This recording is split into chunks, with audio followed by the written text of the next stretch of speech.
2 करोड़ नौकरी देंगे, क्या 2 करोड़ नौकरी मिला? नहीं मिला, बल्कि 75 लाख नौकरी उल्टा चला गया। हर वक्त तो बात ही कर रही है, क्या कर रही है गवर्नमेंट? उनको ये भी बोलना होगा अपने मैनिफेस्टो में कि वो नौकरी देंगे कहाँ। अगर देश अगर उस तरफ गया जैसा सोच रखा हम लोगों ने, देश पूरा कोलैप्स हो चुकेगा, लोग मरेंगे आपस में। 20 से 80% लोग आज के डेट में जानते हैं कि मोदी खराब है। 200 तो सीट्स जितना दूर की बात है, 200 कैंडिडेट्स पहले वो खड़ा कर ले। ये जो है ना बीजेपी, मतलब देखो जाइलो की पूरी फौज है। सर, सबसे पहले तो मैं आपका नाम जानना चाहूँगा। मेरा नाम इम्तियाज खान है। क्या सोचते हैं जिस तरीके से बीजेपी दावे कर रही है, अभी नेक टू नेक लड़ाई हो रही है बीजेपी और टीएमसी में, क्या सोचते हैं आप? पहले तो मैं आपका बात का जवाब दे दूं, नेक टू नेक कोई फाइट नहीं है। बीजेपी कहीं बंगाल में था और ना बीजेपी कहीं बंगाल में है, तो आप नेक टू नेक वर्ड जो है, ये वर्ड को आप पहले डिलीट कर दें, नंबर 1। नंबर 2, जैसा कि आपने कहा कि बीजेपी दावा कर रही है 200 सीट का, बीजेपी तो बहुत चीज़ के लिए दावा करती है। और रहा सवाल बंगाल इलेक्शन में कि 200 सीट लेंगे, 200 पहले कैंडिडेट तो वो ले आए, 200 कैंडिडेट उनके पास नहीं है। अगर आपने उनका मैनिफेस्टो में भी देखा होगा, और जब उन्होंने अपना घोषणा पत्र भी जारी किया और कैंडिडेट लिस्ट भी जब निकाला, तो 2 कॉन्स्टिट्यूशन के बारे में मैं आपको बता देना चाहता हूं। आपके व्यूअर्स को पता होना चाहिए ये बात कि बेलगछिया कॉन्स्टिट्यूशन से एक कैंडिडेट जिसकी वाइफ ऑलरेडी टीएमसी की कैंडिडेट है, उनके हस्बैंड को मालूम भी नहीं है कि वो बीजेपी के कैंडिडेट है। उनको बिना मतलब का बीजेपी उनको अनाउंस कर दिया कि वो कैंडिडेट है, और वो नेक्स्ट डे आकर के प्रेस कॉन्फ्रेंस करते हैं कि मैं बीजेपी का कुछ भी नहीं हूं और बीजेपी ज़बरदस्ती मुझे टिकट। तो आप यहां पे अंदाज लगा ले कि बीजेपी एक ऐसी पार्टी है बंगाल में जिसका कोई अस्तित्व ही नहीं है, यहां तक उनको कैंडिडेट्स नहीं मिल रहे। ये हो गया बेलगछिया कॉन्स्टिट्यूशन के बारे में। और एक कॉन्स्टिट्यूशन है जिसको बोलते हैं चौरंगी कॉन्स्टिट्यूशन। चौरंगी कॉन्स्टिट्यूशन में एक लेडी का नाम उन्होंने अनाउंस किया, जो लेडी के हस्बैंड किसी दूसरे पार्टी के प्रेसिडेंट थे, कांग्रेस के प्रेसिडेंट थे। उनकी वाइफ का नाम अनाउंस कर दिया कि वो चौरंगी कॉन्स्टिट्यूशन से बीजेपी से लड़ लिए। सेकंड मोमेंट में उन्होंने एक वीडियो रिलीज किया, ये वीडियो पूरे देश ने देखा, आपने भी देखा होगा, वायरल बहुत हुआ है। वो वीडियो में उन्होंने ये बोला कि बीजेपी कोई भी पार्टी में मैं इंटरेस्टेड हूं, बट अदर देन बीजेपी। अगर कोई और पार्टी होता तो मैं शायद सोचती, लेकिन BJP I am not interested. तो यहां से आप अंदाज लगा ले कि कैंडिडेट्स बीजेपी के सपोर्ट में लड़ने के लिए तैयार नहीं है। तो 200 तो सीट्स जितना दूर की बात है, 200 कैंडिडेट्स पहले वो खड़ा कर ले।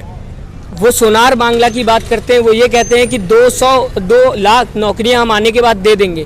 क्या सोचते हैं आप इसको लेकर? देखिए, ये तो जुमलेबाजी की सरकार है और पूरा हिंदुस्तान 2014 से देख रहा है। पहले जब वो सत्ता पे आए थे तो उन्होंने कहा 2 करोड़ नौकरी देंगे, क्या 2 करोड़ नौकरी मिला? नहीं मिला, बल्कि 75 लाख नौकरी उल्टा चला गया। अब रहा सवाल बंगाल का कि 2 लाख नौकरी देंगे, 2 लाख नौकरी कहाँ से देंगे? वो उनको ये भी बताना होगा कि वो नौकरी देंगे कहाँ से। जो सब कंपनीज गवर्नमेंट्स की कंपनी है, वो सब कंपनीज को तो वो बेचे चले जा रहे। रेल को वो बेच दे रहे, सेल को वो बेच दे रहे, BSNL को बेच दे रहे, MTNL को बेच दे रहे, एयरपोर्ट्स को बेच दे रहे।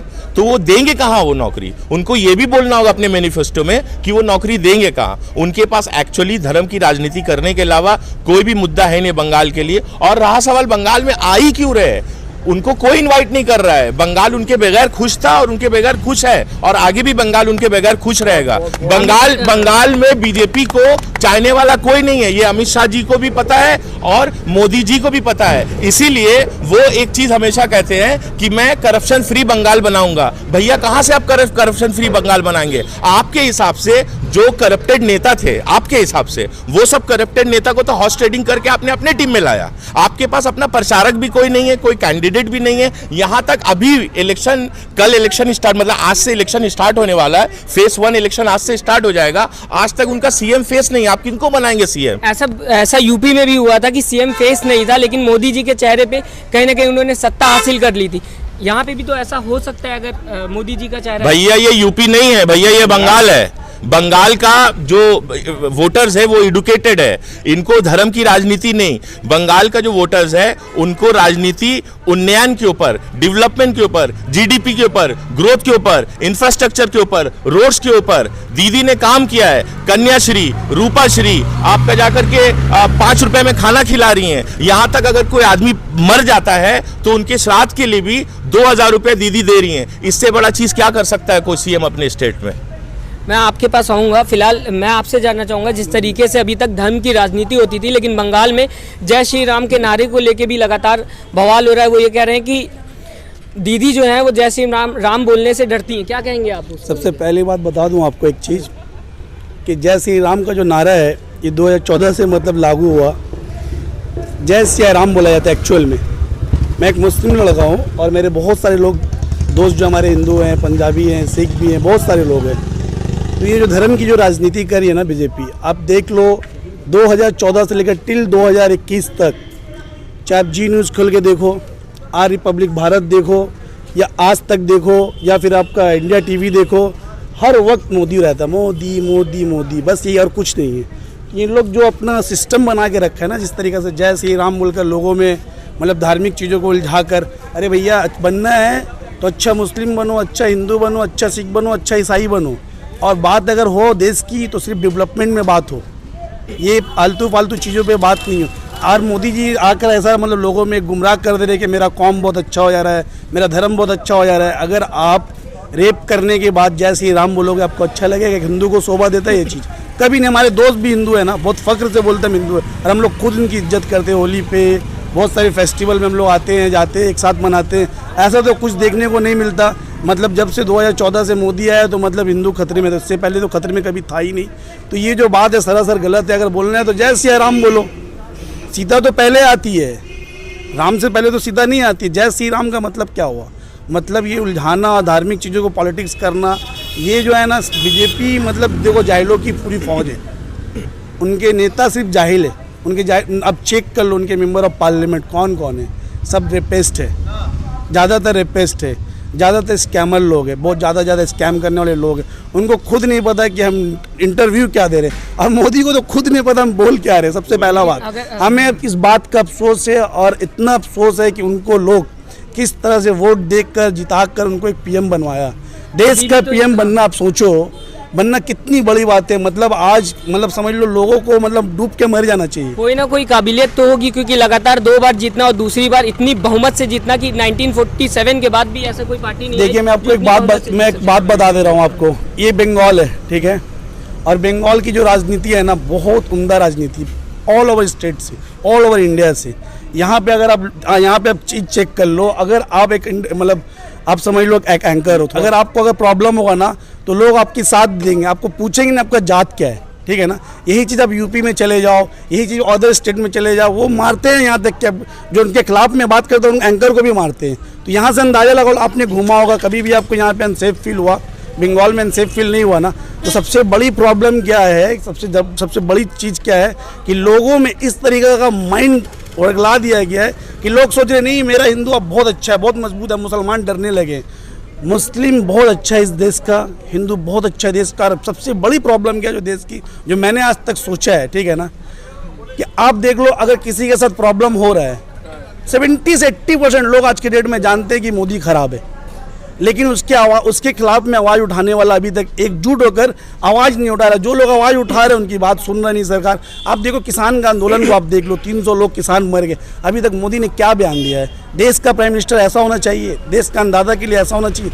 तो आप इससे सोच लो देश किस तरफ जाए। अगर देश का जो हम लोग जो सोच रहे, अगर ख्याल आ रहा है हम लोगों को कि अगर देश अगर उस तरफ गया जैसा सोच रखा हम लोगों ने, देश पूरा कोलैप्स हो चुकेगा, लोग मरेंगे आपस में। ये सोच के अभी बहुत सारे लोग ये सोच रहे हैं कि कल मुसलमान यहाँ से खाली हो जाएंगे तो वहाँ कब्जा कर लेंगे। अरे भाई, मुसलमान, हिंदू और सिख ईसाई के बिना देश चल नहीं सकेगा। इन लोगों को लेकर काम करना हो। ये जो मोदी जी ने तो कभी नहीं कहा ना, मोदी जी ने अगर बात करेंगे तो उन्होंने कभी अपने हैंड से नहीं कहा कि हम ये राजनीति करवा रहे हैं। हम वो तो लोगों की गलती है कि लोग कहीं ना कहीं एक दूसरे से लड़ाई कर रहे हैं। आप बंगाल की राजनीति उठा लो और पूरा ऑल ओवर इंडिया की राजनीति उठा लो, बीजेपी करती क्या है? बीजेपी पहले आपस में पार्टियों को लड़वाती है। उनको वोट मार्जिन मिलता कितना है? अभी जो लोकसभा इलेक्शन में जो जीते उनका वोट मार्जिन आप चेक करो। ये आपस में सारे अपोजिशन इस तरीके से लड़ चुके हैं ना, इस तरीके से लड़वा देते हैं ना आपस में कि अकेला उनको एक चटिया जो मतलब आरएसएस माइंड के लोग हैं, जो मतलब हिंदू को बोलते हैं खतरे में, वो लोग खुद हिंदुओं को खतरे में आज करवा रहे। धर्म उन लोगों का आज खुद प्रॉब्लम में पड़ रहा। क्यों? आरएसएस के लोग ऐसा कर रहे हैं, ठीक है ना। और यहाँ पे सबसे बड़ा प्रॉब्लम यहाँ आज भी हमारे देश में 99% हिंदू नहीं, 90% हिंदू सेफ है। 90% हिंदू सच बोलते हैं और मुसलमानों का साथ देते हैं।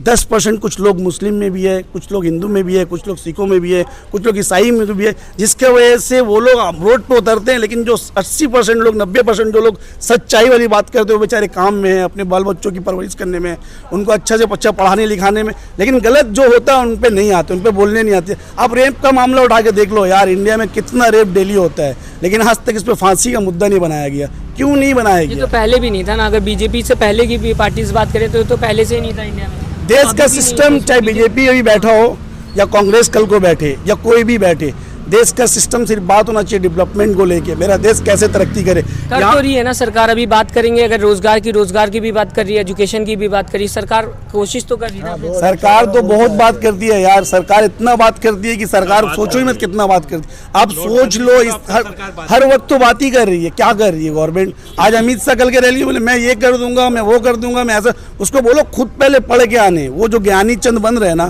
कुछ लोगों को लेके और जगह जगह सरकार बनाने, अच्छे लोगों को बेवकूफ़ बना के, वो ऐसा करना बंद करे, लोगों को उनसे खिलाफ लड़े।